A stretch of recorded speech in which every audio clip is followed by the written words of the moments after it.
Good morning students. Last class में हमारा question number 32 तक हो गया था, sum of coefficient of integral power X का। ठीक है, हमने लास्ट टाइम पे बोला था कि अगली टॉपिक जो हम पढ़ेंगे वो पढ़ेंगे रिमाइंडर टाइप क्वेश्चन। ठीक है ना, चलिए बेटा बात करते हैं रिमाइंडर टाइप क्वेश्चन की। तो सबसे पहले हम बात करते हैं इसके बेसिक की। तो पहला पॉइंट ये है कि अगर मैं देखो अभी तक हमने क्या किया था, हमने लिखा था 1 plus x to the power n. ठीक है ना, अब बेटा मैं इसको 1 प्लस एक्स की बजाय x प्लस 1 लिख के एक्सपेंड कर रहा हूं। अगर मैं x प्लस 1 को एक्सपेंड करूंगा तो मुझे क्या मिलेगा, c0 x to the power n c1 x to the power n minus 1 dot dot dot cn minus 1 x plus cn। अब बेटा काम की बात देखो, cn कितना हो जाएगा मेरे पास 1, और अगर मैं देखूं तो बेटा x इसके अंदर भी है, x इसके अंदर भी है और x इसके अंदर भी है, और मुझे x क्या दे रखा है, इंटीजर दे रखा है, इंटीजर दे रखा है। अगर मुझे x इंटीजर दे रखा है और अगर मैं इस पूरे फंक्शन में से x को कॉमन ले लेता हूं तो x मेरा बाहर निकल जाएगा, क्योंकि सभी के पास एक एक x है इसको छोड़ के। तो अगर मैंने पूरे में से कॉमन ले लिया तो मुझे क्या मिलेगा, x into c0 x to the power n minus 1 c1 x to the power n minus 2 dot dot dot cn1 मिलेगा, क्योंकि एक x था वो कॉमन निकल गया और लास्ट में cn क्या हो गया बेटा, 1 हो गया। अब बेटा काम की बात समझना, x मेरा इंटीजर, एनसीआर में जानता हूं ऑलवेज इंटीजर होता है, तो बेटा ये वाला पार्ट भी क्या होगा, पूरा इंटीजर होगा। अगर ये पूरा इंटीजर होगा तो मैं इसे क्या लैम्डा लिख सकता हूं, क्या समझ में नहीं आया? तो अगर मैं इसको लैम्डा लिखूंगा तो बेटा सिंपल सी बात होगा कि x plus 1 to the power n को मैं लैम्डा x प्लस 1 लिख सकता हूं, नहीं लिख सकता। इसको यूज कैसे करना है हम आगे पढ़ेंगे, बट बेसिक जो चीज है वो इतना समझिए कि अगर मेरे पास x plus 1 to the power n लिखा हुआ है तो मैं चाहूं तो उस पूरे फंक्शन को x लैम्डा प्लस 1 लिख सकता हूं। लैम्डा इज ए इंटीजर, कोई भी इंटीजर x लैम्डा प्लस 1, इसको हमने अभी यहां पे सॉल्व किया।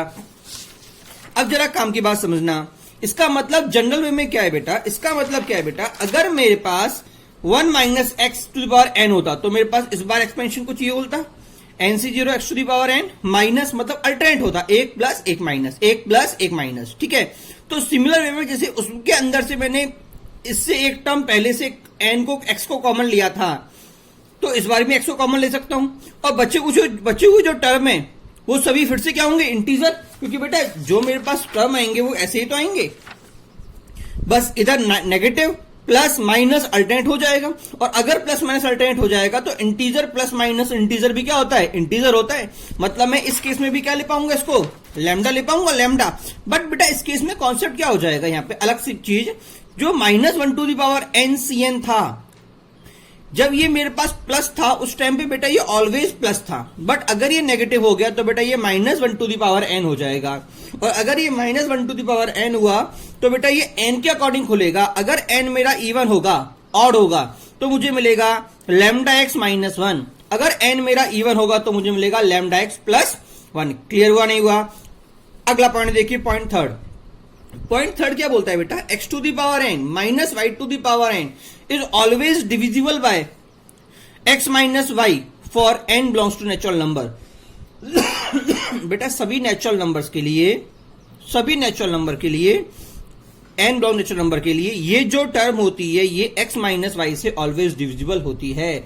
सिमिलर वे में बेटा अगर x to the power n plus y to the power n की बात करूं तो ये ऑलवेज डिविजिबल होता है x प्लस y से। बट बेटा यहां पे कंडीशन ये लग जाती है कि n मेरा ऑलवेज ऑड नंबर ही होना चाहिए, उसी केस में प्लस वाला इससे डिवाइड होगा।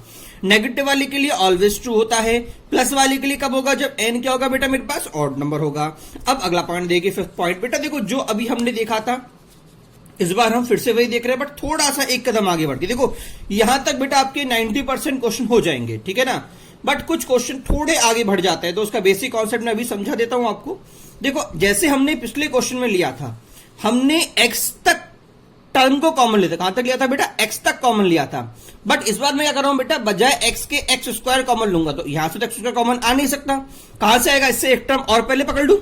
तो अब देखो इनके अंदर एक्स स्क्वायर सब में रहेगा, क्योंकि एक्स एन ये एक्स एन की power minus n minus 1 dot dot dot x square. तो अगर मैं पूरे में एक्स स्क्वायर कॉमन ले लूं तो मुझे क्या मिलेगा, एक्स स्क्वायर, पूरे को फिर से क्या मान लूंगा, लैम्डा मानूंगा, और लास्ट में एन सी n minus 1 X into C zero. NCN कितना होता है बेटा, 1, और C0 कितना होता है 1। मतलब बेटा मैं चाहूं तो इसको स्क्वायर के टर्म में अगर लिखना चाहूं, देखो जब मैंने कहा था लीनियर में तो लैम्डा एक्स प्लस 1 लिखा था, बट अगर मैं कहूं कि मुझे इसको स्क्वायर के टर्म में लिखना है तो मैं लिखूंगा lambda x square plus n x plus 1। क्या समझ में आया नहीं आया? चलिए आगे बढ़ते हैं। देखो बेटा अब भी हल्का सा कंफ्यूजन होगा कि सर ये क्या हो रहा है क्या नहीं हो रहा। जब हम क्वेश्चन पे आएंगे तो आपको बेसिक इजीली समझ में आ जाएगा। चलिए हम क्वेश्चन की बात करते हैं। बेटा देखो क्वेश्चन क्या बोल रहा है, find remainder when 5 to the power 99 is divisible by 4। बेटा देखो 5 टू द पावर 98, बेटा देखो होता क्या है, हमको अगर किसी भी चीज को डिवाइड करना है, देखो मैंने बोला x plus 1 to the power n is equal to n c 0 x to the power n plus n c 1 x to the power n minus 1 dot dot dot n C n minus 1 x plus 1। बेटा देखो examiner क्या बोल देता है, आपको कोई एक number दे देता है, क्या देता है कोई एक नंबर, और बोलता है कि बताओ ये नंबर मेरा इस किसी पर्टिकुलर वैल्यू से डिवाइड है कि नहीं है। जैसे मैंने बोला 5, उसने बोला 5 टू द पावर n या 16 कुछ ही बोल देता हूं बेटा, यहां पे देखा 5 टू द पावर 99, क्या ये 4 से डिवाइड है कि नहीं है। तो बेटा मैं करता क्या हूं, मैं इसको इस फॉर्म में तोड़ लेता हूं, इस टर्म को इस फॉर्म में तोड़ देता हूं x प्लस 1 में, जहां पे x क्या होता है जिससे मुझे फंक्शन को डिवाइड करना है। तो इसको मैं क्या लिखूंगा 4 प्लस 1 टू द पावर 99 लिखूंगा, नहीं लिखूंगा। अगर मैं इसको ऐसे लिखूंगा तो जब मैं इसको एक्सपेंड करूंगा तो C0 4 to the power 99 plus C1 4 to the power 98 dot dot dot last में क्या होगा C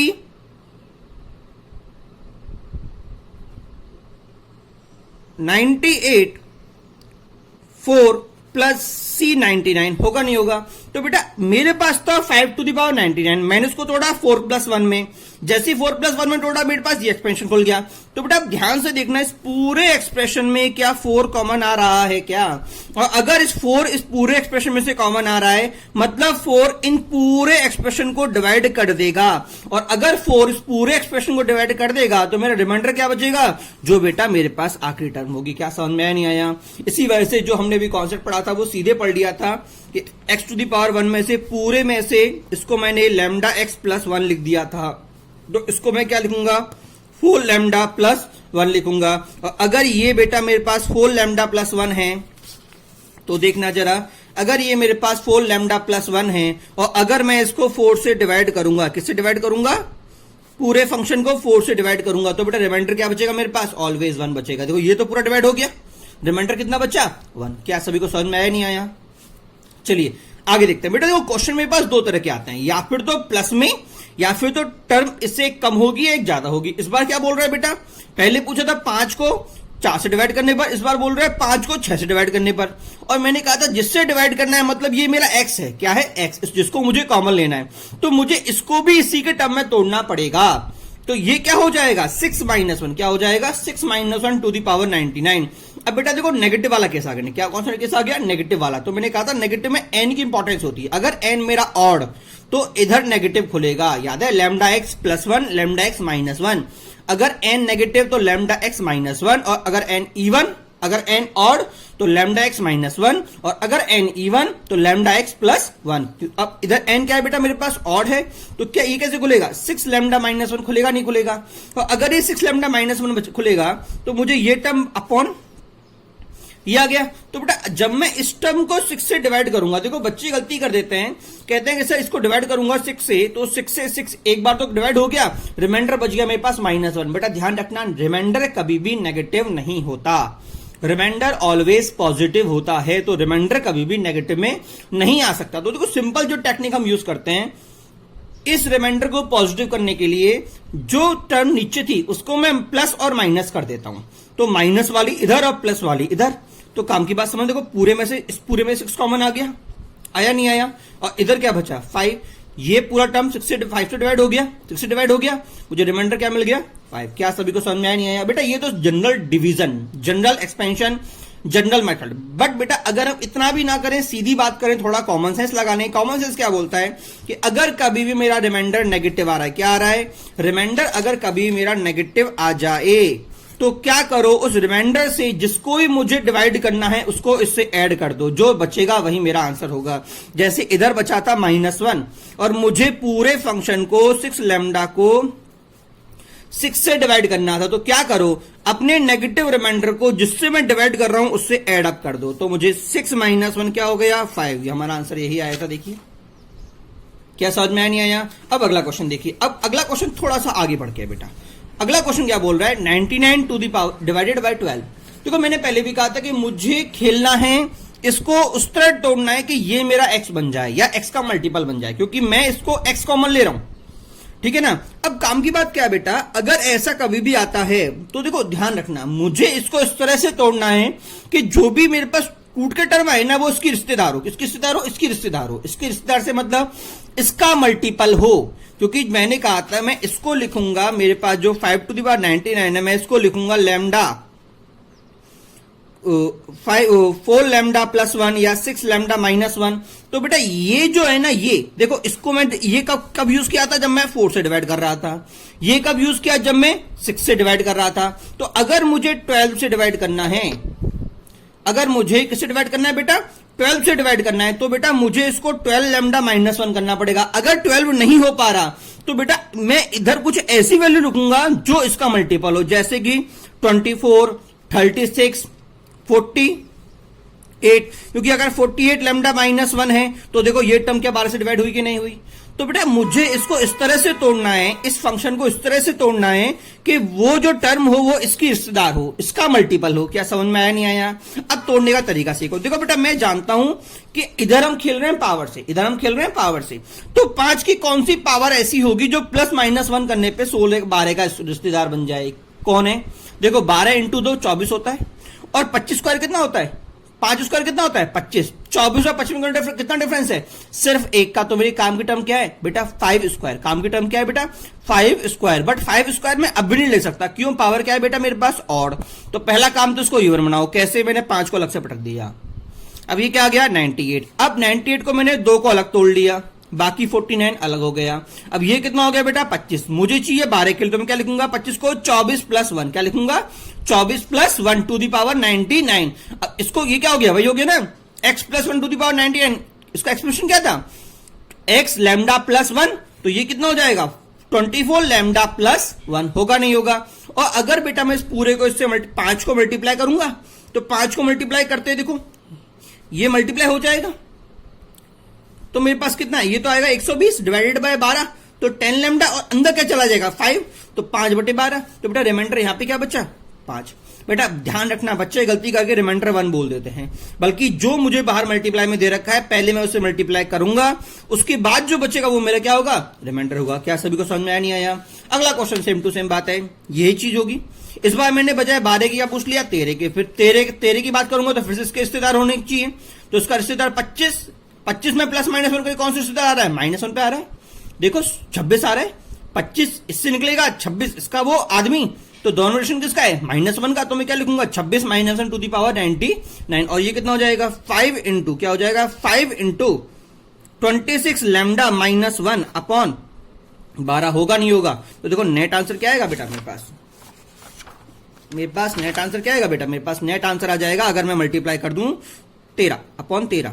तो देखो ये 5 × 26 लैम्डा -5 अपॉन 13। तो देखो ये तो डिवाइड हो गया पूरा, ये डिवाइड नहीं हो रहा। बट काम की बात फिर से जो मैंने बोली थी, ये इस बार नेगेटिव है, तो रिमाइंडर -5 ना होगी, क्या होगा रिमाइंडर बेटा मेरे पास होगा, मेरे पास रिमाइंडर हो जाएगा 13 - 5 दैट इज 8। मेरे पास क्या आ जाएगा रिमाइंडर।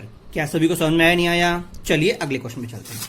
अगला क्वेश्चन क्या बोल रहा है बेटा, 2 की पावर 2005 डिवाइडेड बाय 17। फिर से काम के बाद 17 का रिश्तेदार मुझे चाहिए, 17 का रिश्तेदार मुझे चाहिए। तो 2 का ऐसा कौन सा आदमी है जो 17 का रिश्तेदार बन सकता है, देखो 16। 2 की पावर कुछ भी ऐसी होती है जब एक बार 16 आता है, और 16 को मैं 17 - 1 लिख सकता हूं। बट 2 की पावर 16 के लिए मुझे 2 की पावर 4 बनाना पड़ेगा, क्योंकि 2 की पावर 4 कितना होता है 16 होता है। तो अगर मुझे इसको 2 की पावर 4 बनाना पड़ेगा तो ऊपर वाले फंक्शन को 4 का मल्टीपल में लिखना पड़ेगा। अभी इसको अगर मैं देखता हूं तो क्या ये 4 का मल्टीपल है, नहीं है। कितना डिविडेंडर आ रहा है डिवाइड करने पे? एक रिमाइंडर। अगर मैं इस पूरे को 4 से डिवाइड करूंगा तो मेरे पास एक रिमाइंडर बचेगा, तो मैं क्या करूंगा, इसमें से एक को तोड़ के अलग कर दूंगा। तो अगर मैंने एक को तोड़ के अलग किया तो क्या होगा, 2 इंटू 2 की पावर 2004 आएगा, नहीं आएगा? पूरे में से 4 कॉमन ले लिया, 4 कॉमन लेते 2 की पावर 4 इंटू 501 आ गया, और 2 की पावर 4 कितना होता है बेटा, 16। अब मुझे पता है कि 70 की टर्म में लिखना है, तो क्या लिखूंगा, 17 माइनस 1 टू दी पावर 2501। इसका तरीका क्या था, याद है आपको, x minus 1 to the power lambda n अगर मेरा और, तो आंसर क्या था बेटा, 70 लैम्डा माइनस 1, और ये जो इंटू 2 का चल रहा है बेटा, काम की बात ध्यान रखना, इंटू 2 को हमको ध्यान देना है, सीधे आंसर ये इसको माइनस करके नहीं बोल देना है, पहले पूरे फंक्शन का 2 से मल्टीप्लाई करो। अगर मैं 2 से मल्टीप्लाई करूंगा तो मुझे मिलेगा 24 लैम्डा माइनस का 2। अब रिमाइंडर मेरा 2 ना होगा, क्या होगा, 17 माइनस 2, क्या होगा रिमाइंडर, 17 माइनस 2 दैट इज 15। क्या सभी को समझ में आया, नहीं आया? चलिए अगले क्वेश्चन की बात करते हैं। अगला क्वेश्चन थोड़ा सा और बेटा देखो, इस बार मैंने एक टर्म ना लेके बहुत सारे टर्म लिए, 1 2 3, ठीक है। अब काम की बात देखो, 7 के रिश्तेदार मुझे ढूंढने हैं इसके अंदर, तो देखो ये क्या होता है, 105 7 का रिश्तेदार होता है, 105 7 का रिश्तेदार होता है। देखो 5 इंटू 15 105 होता है, तो मैं इसको तोड़ के लिखूंगा 105 प्लस 1 टू दी पावर 85। इसका कौन था, 84 plus 1 to the power 105 plus 1। क्या समझ में आया, नहीं आया? अब इसको खोलने का तरीका, 105 प्लस 1, 105 लैम्डा प्लस 1 होगा, नहीं होगा? ये कितना हो जाएगा, 84 के बेटा देखो दोनों में लैम्डा ना लिख के अलग अलग कांस्टेंट लेने पड़ेंगे, तो यहां पर लैम्डा ले लिया, इधर मैंने के ले लिया, तो इधर 84 लैम्डा प्लस 1 आना चाहिए था, बट ये नेगेटिव, दोनों को नेगेटिव कर देगा, तो ये भी नेगेटिव और ये भी नेगेटिव, लास्ट में क्या बच गया बेटा, 1 से 1 कट गया। अब बेटा काम की बात देखो, क्या दोनों में से 7 कॉमन आएगा? अगर 7 कॉमन आया, 7 यहां पे आ गया, 1 यहां आ गया। अगर मैं रिमाइंडर को डिवाइड करूंगा तो ये पॉजिटिव है, तो मेरा रिमाइंडर सीधे क्या बच जाएगा बेटा, मेरा रिमाइंडर हो जाएगा 1। क्या सभी को समझ में आया, नहीं आया? चलिए अगले क्वेश्चन की बात करते हैं। अगला क्वेश्चन थोड़ा और मजेदार है। क्यों मजेदार है अभी बताता हूं। देखो एग्जामिनर बोल रहा है 2 की power 3n plus 3 minus 7n minus 2 divided by 49। बेटा काम की बात देखो, अभी तक जो हमने डिवाइड किया था बेटा वो 12 13 उन्हीं के मल्टीपल में तोड़े थे, बट बेटा इस बार जो मेरे पास ये महोदय आया, ये खुद महोदय किसी का रिश्तेदार है, 7 स्क्वायर। किसका रिश्तेदार है, 7 स्क्वायर। अगर ये 7 स्क्वायर है तो बेटा ध्यान रखना, ये काम की बात मैं आपको बताने जा रहा हूं बेटा, जो हमारे पास अभी तक यूज हुआ था, मैंने आपको थर्ड पॉइंट बताया था बेटा, ध्यान रखना। ये याद है मैंने स्क्वायर कॉमन लिया था, तो बेटा ध्यान रखना, जब जब मुझे किसी स्क्वायर से डिवाइड करना होगा, किससे डिवाइड करना होगा, जब जब मुझे किसी स्क्वायर से डिवाइड करना होगा तो मैं पूरे एक्सप्रेशन से स्क्वायर कॉमन लूंगा, क्योंकि स्क्वायर कॉमन लेने का मतलब इतनी टर्म तो इससे डिविजिबल है, प्रॉब्लम सिर्फ ये 2 टर्म करेंगी। अगर मान लो मुझसे यहाँ पे 7 का क्यूब होता, क्या होता, 7 का क्यूब, तो मैं बेटा कहां तक कॉमन लेता, क्यूब टर्म तक कॉमन लेता। कहां तक कॉमन लेता, जो क्यूब आ रहा है ना, क्यूब तक कॉमन लेता, बाकी टर्म को छोड़ देता, बाकी टर्म ऐसे एज इट इज इधर आ जाती। क्या समझ में आया, नहीं आया? तो बेटा इधर जा, ध्यान से देखना, इधर मुझे 70 स्क्वायर दे रखा है। अब देखिए आगे हमने किया कैसे।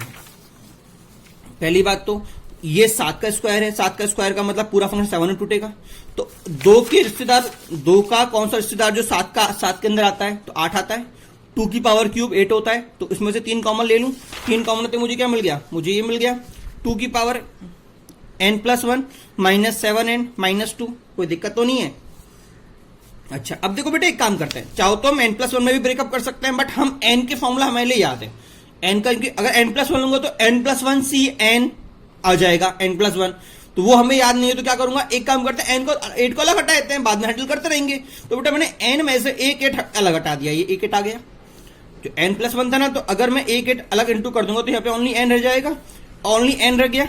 ये क्या हो गया, 7 प्लस 1, क्योंकि प्लस 1 की बात चल रही थी, स्क्वायर की बात 7 की स्क्वायर चल रही थी, माइनस 7 एंड माइनस 2। अब बेटा काम की बात, अगर ये स्क्वायर है तो कौन सा लगेगा फॉर्मूला, स्क्वायर वाला, तो ये क्या आ गया बेटा, ये आ गया lambda 7 square plus 7n plus 1। याद है ना फॉर्मूला लिखा था मैंने, ये वाला lambda x square plus nx plus 1। कोई डाउट यहां पे? अच्छा उसके बाद अगर मैं 8 का मल्टीप्लाई कर दूं तो 8 इंटू समथिंग हो गया, ये भी 8 इंटू दिस हो गया, ये क्या हो गया, प्लस 8 हो गया, minus this and minus this. अब काम की बात समझना बेटा, ये तो पूरा 7 स्क्वायर से डिविजिबल है, ये पूरा फंक्शन 7 स्क्वायर से डिविजिबल है, क्यों, ये 49 आ गया।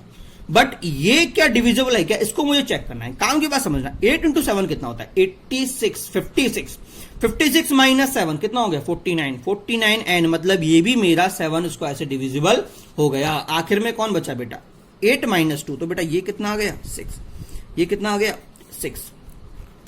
तो इन नॉन में से 49 कॉमन आ गया। तो अगर मैं इस फंक्शन को फुट ऐसे डिवाइड करूंगा तो मुझे रिमाइंडर कितना बचेगा 6। तो बेटा मेरा फाइनल आंसर कितना है बेटा मेरे पास 6। बेटा एक बात ध्यान रखना, एग्जामिनर में बच्चा कहे सर हमसे भूल जाए तो कुछ नहीं करना, बेसिक मेथड है मेरे पास। बेसिक क्या था बेटा, मेरे पास जो ये था इसको मैं एक्सपेंड कर दूंगा, ये मैंने एक्सपेंड कर दिया। देखो NC0 7 की power n, NC1 dot dot dot कहां तक पूरा एक्सपेंड कर दिया। अब कॉमन मुझे कहां से लेना है, अगर ये स्क्वायर था, अगर ये स्क्वायर था तो मैं स्क्वायर तक कॉमन लूंगा। स्क्वायर ये आ रहा 7 स्क्वायर, तो मैंने यहां तक n7 स्क्वायर कॉमन ले लिया। देखो पूरे में से 7 स्क्वायर कॉमन ले लिया, ये आ गया। अब इस पूरे को क्या मानूंगा मैं लैम्डा, और जो ये फंक्शन था NCn-1 तो ये हो जाएगा 4 इंटू एन, और इधर आखिर में ये बचा NCn कितना हो जाएगा ये हो जाएगा, और आखिर में मेरा बचा वो सही है।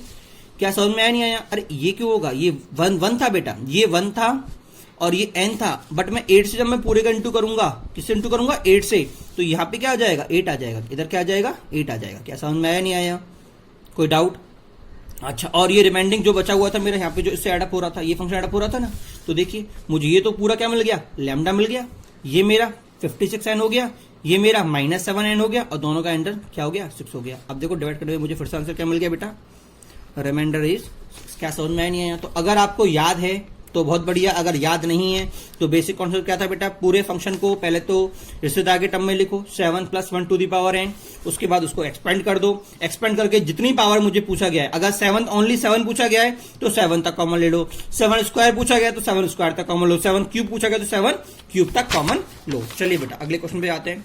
अगला क्वेश्चन बोल रहा है बेटा 37, देखिए 11 to the power n -10n-1 divided by 100। फिर से काम की बात, बोल क्या आ रहा है बेटा 10 स्क्वायर, 10 स्क्वायर का मतलब उसको 10 की टर्म में लिखूंगा 10 + 1 टू द पावर n। अब देखो मैं फॉर्मुला यूज नहीं कर रहा, बेसिक मेथड कॉन्सेप्ट यूज कर रहा हूं। मैं इसको एक्सपेंड कर दिया, NC0 10 to the power n, NC1 10 to the power n-1 dot dot dot NCn-2 10 square plus NCn-1 10 plus NCn, और आखिर में जो बचा हुआ -10n-1। अब काम की बात क्या थी, अगर मुझे 10 स्क्वायर बोला गया तो मैं कॉमन क्या लूंगा बेटा 10 स्क्वायर तक कॉमन लूंगा। कहां तक कॉमन लूंगा बेटा 10 स्क्वायर तक। अगर मैंने 10 स्क्वायर तक कॉमन लिया तो पूरे में से 10 स्क्वायर कॉमन आ गया, ये आ गया अंदर बेटा, मुझे ये टर्म बचा, और ये पूरा क्या हो जाएगा बेटा मेरे पास फिर से लैम्डा।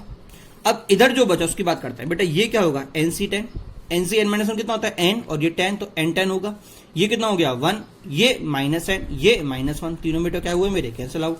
तो मेरा ये पूरा क्या आ गया, ये तो लैम्डा बन गया था, तो 10 स्क्वायर अपॉन लैम्डा। और क्या ये फंक्शन 100 से डिविजिबल है क्या है, तो रिमाइंडर बेटा मेरे पास क्या बचा 0। क्या सभी को समझ में आया नहीं आया। अब अगला क्वेश्चन देखते हैं।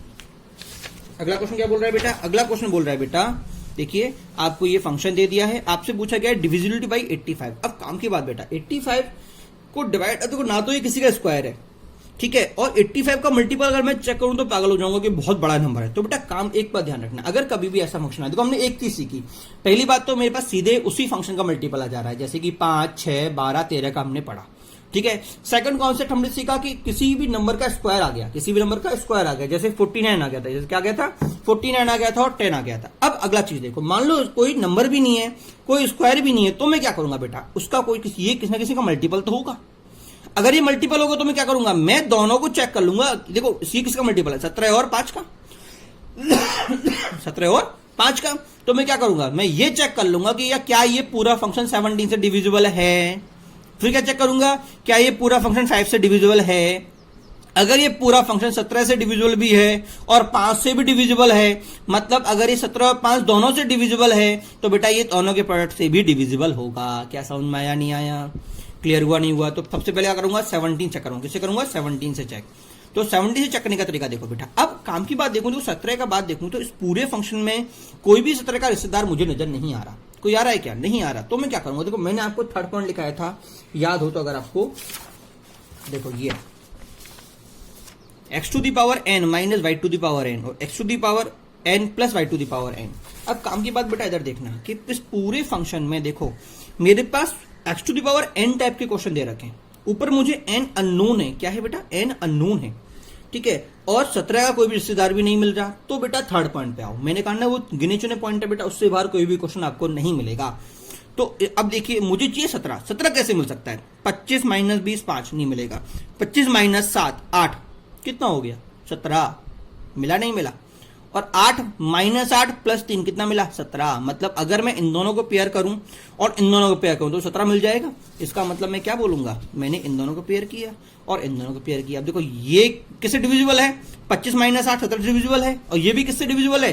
20 माइनस 3 17 डिविजिबल है। और अगर दोनों 17 से डिविजिबल हैं मतलब ये पूरा फंक्शन मेरा 17 से डिविजिबल है। अब मैं चेक करूंगा बेटा 5 के लिए, तो 5 के लिए फिर से पेयरिंग बनानी पड़ेगी।